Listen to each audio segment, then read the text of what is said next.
എല്ലാവർക്കും തനൂസ് കിച്ചണിലേക്ക് സ്വാഗതം. ഇന്ന് ഞാനിവിടെ മഷ്റൂം കൊണ്ടിട്ടുള്ള ഒരു വിഭവമാണ് തയ്യാറാക്കുന്നത്. മഷ്റൂം മസാല, അതായത് നമ്മുടെ കൂണ് കൊണ്ടിട്ടുള്ള മസാല. അപ്പം ഞാൻ ഈ ഒരു ടൈപ്പ് കൂണാണ് മേടിച്ചിട്ടുള്ളത്. അപ്പം ഇതൊരു 250 ഗ്രാം ഉണ്ട്. അപ്പം ഇതെങ്ങനെയാണ് കറി വെക്കുന്നതെന്ന് നോക്കാം. ആദ്യം നമുക്കിത് നന്നായിട്ട് കഴുകിയിട്ട് ചൂടുവെള്ളത്തിൽ കുറച്ച് നേരം ഇട്ട് വെക്കണം. ഇനിയിപ്പോൾ ഞാനിത് കഴുകിക്കൊണ്ട് വന്നിട്ടുണ്ട്. ഇനി ഇത് കുറച്ച് ചൂടുവെള്ളത്തിൽ ഉപ്പിട്ട് വെച്ചിട്ട് അതിലേക്ക് ഒരു 15 മിനിറ്റോളം ഇട്ട് വയ്ക്കാം. കൂണ് നന്നായിട്ട് വെള്ളം കുടിക്കും. ഇനി ഇത് നന്നായിട്ട് പിഴിഞ്ഞ് വേണം എടുക്കാനായിട്ട്. ഇതിൽ കുറച്ച് മഞ്ഞൾപ്പൊടി വേണമെങ്കിൽ ചേർക്കാം. ഇതിങ്ങനെ ഇട്ട് കുറച്ച് നേരം വെക്കാം. ആ സമയം കൊണ്ട് നമുക്ക് കുറച്ച് തേങ്ങാക്കൊത്ത് എടുത്ത് വെക്കാം. അതുപോലെ തന്നെ തേങ്ങ ചിരകി തേങ്ങാപ്പാലും റെഡിയാക്കി വെക്കണം. കുറച്ച് തേങ്ങാക്കൊത്ത് ആവശ്യമുണ്ട്. തേങ്ങാക്കൊത്ത് എടുത്ത് വെച്ചിട്ടുണ്ട് ഞാൻ. ഇത് കുറച്ച് നൈസായിട്ടൊന്ന് കട്ട് ചെയ്ത് വെക്കാം. അതുപോലെ തന്നെ ഒരു മുറി തേങ്ങയുടെ തേങ്ങാപ്പാൽ, ഒരു അര കപ്പ് വെള്ളം ഒഴിച്ചിട്ട് തേങ്ങാപ്പാലും ഒന്ന് റെഡിയാക്കി വെക്കാം. അപ്പോഴേക്കും നമ്മുടെ മഷ്റൂം ചൂടുവെള്ളത്തിൽ കിടന്നിട്ട് ഒന്ന് റെഡിയായി കിട്ടും. ഇതൊന്ന് നൈസായിട്ട് കട്ട് ചെയ്ത് കുറച്ച് വീതിയിൽ കട്ട് ചെയ്ത് വെക്കാം.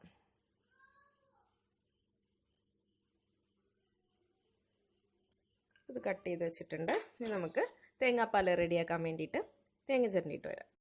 ഇവിടെ ഒരു മുറി തേങ്ങ ചിരകി വെച്ചിട്ടുണ്ട്.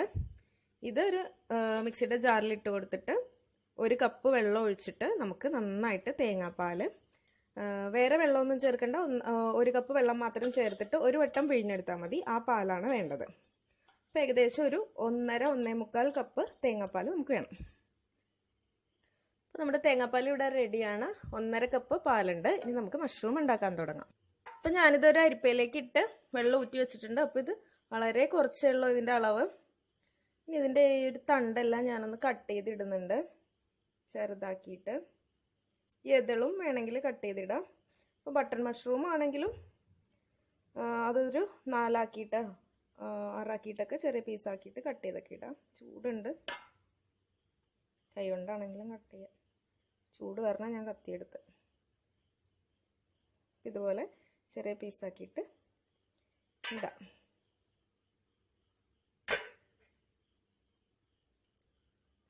എല്ലാവർക്കും ഈ മഷ്റൂം ചിലപ്പം ദേഹത്ത് പിടിച്ചൊന്നും വരില്ല. ചിലർക്ക് ഇത് കഴിക്കുമ്പം ചൊറിച്ചിലൊക്കെ ഉണ്ടാവാൻ സാധ്യതയുണ്ട്. അങ്ങനെയുള്ളവരൊക്കെ കഴിക്കാതിരിക്കുക കേട്ടോ.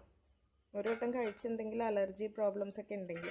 പിന്നെ ഇതും നമ്മൾ വാങ്ങിയാൽ തന്നെ ഒന്നില്ലെങ്കിൽ ഇന്ന് വാങ്ങിയാൽ ഇന്ന് തന്നെ മാക്സിമം ഉപയോഗിക്കാം. അല്ലെങ്കിൽ മാക്സിമം പോയാൽ നാളേക്കുള്ളിലെങ്കിലും ഉപയോഗിക്കാൻ നോക്കണം. ഇത് അധികം ഫ്രിഡ്ജിലൊന്നും എടുത്ത് വെക്കുന്ന അത്ര നല്ലതല്ല. മേടിക്കുമ്പോൾ തന്നെ നമ്മൾ അത് ഉണ്ടാക്കുന്നതായിരിക്കും കൂടുതൽ നല്ലത്.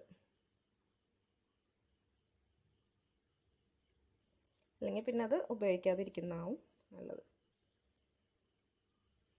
അപ്പോൾ ഇതെല്ലാം കട്ട് ചെയ്തിട്ടിട്ടുണ്ട്. അപ്പോൾ നമുക്ക് തയ്യാറാക്കുന്നതിന് വേണ്ടിയിട്ട് ഒരു കടായി അടുപ്പത്ത് വെക്കുക. അതിലേക്ക് 1 ടീസ്പൂൺ മഞ്ഞൾപ്പൊടി,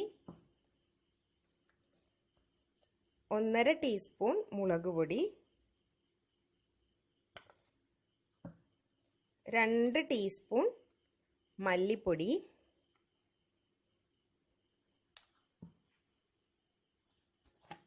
1/2 ടീസ്പൂൺ ഗരം മസാല ചേർത്തു. പിന്നെ വേണ്ടത് ഒന്നില്ലെങ്കിൽ കുരുമുളക് ചതച്ചിടാം, അല്ലെങ്കിൽ കുരുമുളക് പൊടി. ഞാനിവിടെ കുരുമുളക് പൊടിയാണ്. ഒരു 1.5 ടീസ്പൂൺ കുരുമുളക് പൊടി. ഇത്രയും ചേർത്ത് അതിലേക്ക്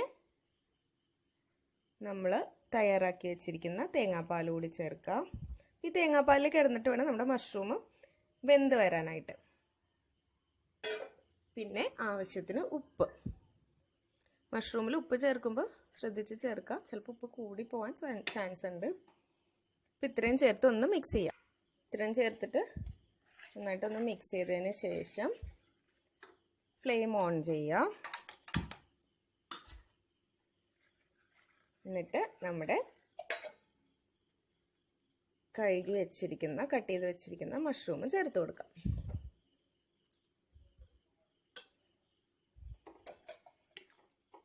എന്നിട്ടൊരു മീഡിയം ഫ്ലെയിമിൽ ഇട്ടതിന് ശേഷം ഇത് വേവിച്ചെടുക്കാം. പാത്രം ഒന്ന് അടച്ചു വെക്കാം. മഷ്റൂം കുക്കാവുന്ന സമയത്ത് നമുക്കൊരു 3 പച്ചമുളക് ഒരു ചെറിയ കഷ്ണം ഇഞ്ചി, ഒരു 5-6 അല്ലി വെളുത്തുള്ളി എന്നിവ ഒന്ന് ചതച്ചെടുക്കാം. സവാള, ഒരു വലിയ സവാളയാണെങ്കിൽ ഒരെണ്ണം, അല്ലെങ്കിൽ 2 മീഡിയം സൈസ് സവാള വളരെ നൈസായിട്ട് കട്ട് ചെയ്തും വെക്കുക. ഇനി വേറൊരു കടായി വെച്ച് ചൂടാവട്ടെ. അപ്പോൾ നമ്മുടെ മഷ്റൂം തൊട്ടടുത്ത് തന്നെ വെന്തോണ്ട് ഇരിപ്പുണ്ട്. അതൊന്ന് ഇടക്ക് അടപ്പ് തുറന്നൊന്ന് മിക്സ് ചെയ്തൊക്കെ കൊടുക്കാൻ മറക്കരുത്. ചിലപ്പോൾ അത് അടച്ചൊക്കെ വെക്കുമ്പോഴേക്കും ഇടക്കൊന്ന് പൊക്കി നോക്കണം, അല്ലെങ്കിൽ ചെറിയൊരു ഗ്യാപ്പ് കൊടുക്കണം, അല്ലെങ്കിൽ അത് മേളിലേക്ക് പതഞ്ഞ് വരാൻ ചാൻസ് ഉണ്ട്. തേങ്ങാപ്പാലല്ലേ ഒഴിച്ചിരിക്കുന്നത്, അപ്പോൾ അതൊന്ന് ശ്രദ്ധിക്കണം. അപ്പോൾ നമുക്ക് തുറന്ന് വെച്ചിട്ട് വേവിക്കാം മഷ്റൂം. നമ്മുടെ പാത്രം ചൂടായി വരുന്നുണ്ട്. മഷ്റൂം ഇവിടെ തിളച്ചുകൊണ്ടിരിപ്പുണ്ട്. ഇത് നന്നായിട്ട് വറ്റി വരണം. ഈ തേങ്ങാപ്പാലിൽ തന്നെ കിടന്നിട്ട് ഇത് നന്നായി വെന്ത് വരണം. അപ്പോഴാണ് അതിൻ്റെ ശരിക്കുള്ള ആ ഒരു ടേസ്റ്റ് ഉണ്ടാവുള്ളൂ. അപ്പോൾ നമുക്ക് മീഡിയം ഫ്ലെയിമിലിട്ടിട്ട് ഇതൊന്ന് വറ്റിച്ചെടുക്കണം. അതേസമയം നമ്മുടെ അടുത്ത കടായി ചൂടായിട്ടുണ്ട്. അപ്പോൾ ഞാനൊരു 2 ടേബിൾ സ്പൂൺ വെളിച്ചെണ്ണ ഒഴിച്ചു കൊടുക്കുന്നുണ്ട്.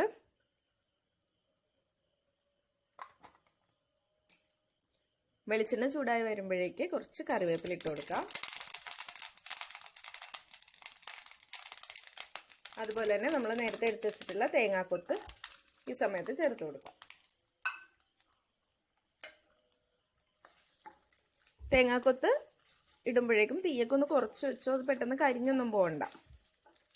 തേങ്ങാക്കൊത്തൊന്ന് മൂത്ത് വരട്ടെ. അപ്പോഴേക്കും നമുക്ക് സവാള ചേർത്ത് കൊടുക്കണം. അപ്പം നമ്മുടെ തേങ്ങാക്കൊത്ത് മൂത്ത് വന്നിട്ടുണ്ട്. ഇനി ഇതിലേക്ക് ചതച്ച് വെച്ചിട്ടുള്ള ഇഞ്ചി, വെളുത്തുള്ളി, പച്ചമുളകും ചെറുതായി കട്ട് ചെയ്ത് വെച്ചിട്ടുള്ള സവാളയും ചേർത്ത് കൊടുക്കാം. തീ കുറച്ചിട്ടിട്ട് വേണം ചെയ്യാനായിട്ട്. സവാള ഒന്ന് മൂത്ത് വരാനായിട്ട് ആവശ്യത്തിന് ഉപ്പ് കൂടി ചേർത്ത് കൊടുക്കാം. എന്നിട്ട് നന്നായി മിക്സ് ചെയ്യുക. സവാള എല്ലാം നന്നായിട്ട് വാടണം. അതായത് അതിൻ്റെ പച്ചച്ചോവയെല്ലാം മാറി നന്നായിട്ടൊന്ന് മൂത്ത് വരണം. അപ്പം അതുവരെ ഒരു മീഡിയം ടു ലോ ഫ്ലെയിമിലിട്ടിട്ട് നന്നായി വഴറ്റി കൊടുക്കാം. ഇടയ്ക്ക് നമ്മുടെ സ്പൂണും നോക്കാൻ മറക്കരുത്. അപ്പം നമ്മുടെ സവാള എല്ലാം ഒന്ന് മൂത്ത് വന്നിട്ടുണ്ട്. ഇനി ഇതിലേക്ക് ഒരു നന്നായി പഴുത്ത ഒരു തക്കാളി ചേർത്തിട്ടൊന്ന് വഴറ്റി കൊടുക്കാം.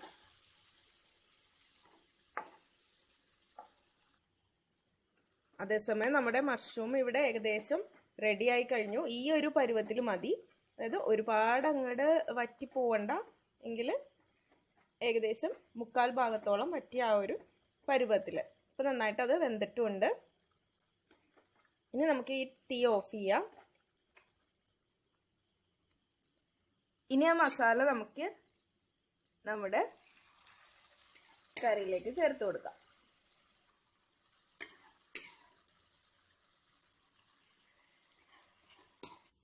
ഇപ്പോൾ മഷ്റൂം മുഴുവനായിട്ട് ഇതിലേക്ക് ചേർത്തിട്ടുണ്ട്. ഇത് നന്നായി മിക്സ് ചെയ്യാം. ഇത് തീ ഒരു മീഡിയം ഫ്ലെയിമിലേക്ക് ആക്കാം. ഞാൻ ലോ ഫ്ലെയിമിലായിരുന്നു വെച്ചിട്ടുണ്ടായിരുന്നത്. ഇതിൻ്റെ എരിവും ഉപ്പും എല്ലാം ഒന്ന് നോക്കാം.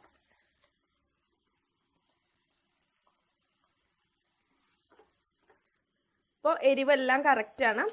എരിവ് കൂടുതൽ വേണമെന്നുള്ളവർ ഈ സമയത്ത് കുറച്ച് കുരുമുളക് പൊടി കൂടി ചേർക്കാം കേട്ടോ. ഞാനിതിലേക്ക് ലാസ്റ്റായിട്ട് കുറച്ച് മല്ലിയില കൂടി ഇടുന്നുണ്ട്. നന്നായി മിക്സ് ചെയ്യാം. അപ്പോൾ നമ്മുടെ മഷ്റൂം മസാല ഇവിടെ റെഡി ആയി കഴിഞ്ഞു. അപ്പോൾ എല്ലാവരും ഈ റെസിപ്പി തയ്യാറാക്കി നോക്കിയിട്ട് അഭിപ്രായമൊക്കെ പറയണം. അതുപോലെ എൻ്റെ ഈ ചാനൽ സബ്സ്ക്രൈബ് ചെയ്യാത്തവരുണ്ടെങ്കിൽ സബ്സ്ക്രൈബ് ചെയ്യാനും മറക്കരുത്. വീണ്ടും പുതിയൊരു വീഡിയോ ആയിട്ട് കണ്ടുമുട്ടാം. Thank you.